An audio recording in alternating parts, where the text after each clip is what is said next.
খুলনা বাংলাদেশ দক্ষিণ বঙ্গোপসাগরের পাশেই গা ঘেঁষে রয়েছে এই খুলনা জেলা।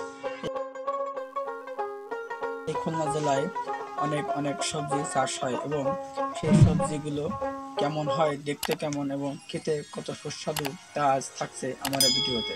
চলুন দেখে আসি সেখানে কি চাষ হয়।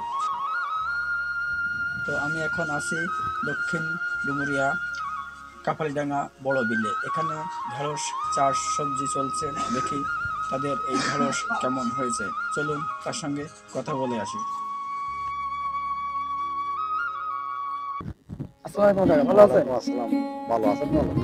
আপনার এই যে সাফল্য করেছেন, আপনি এই যে ঢেঁড়স লাগাইছেন, কেউ বলে ভেন্ডি, কেউ বলে ঢেঁড়স, তা আপনার এই যে লাগাইছেন যে কত কি খরচ হয়েছে আপনার কিছু মনে আছে?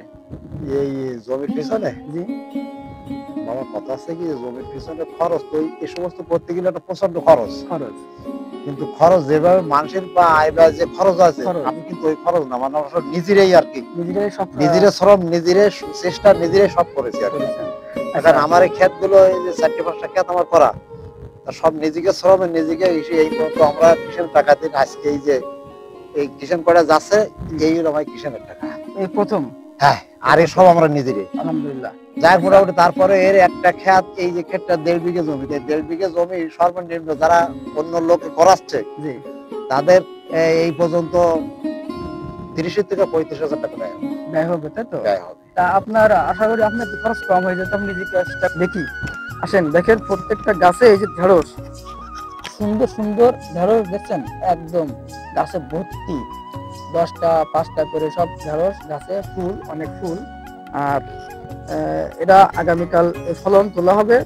আর ইনি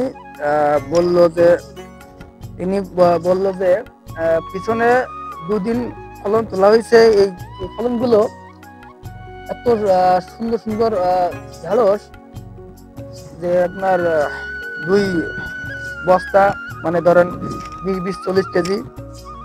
আর আপনার গেল দিন আবার সামনে তোলা হবে।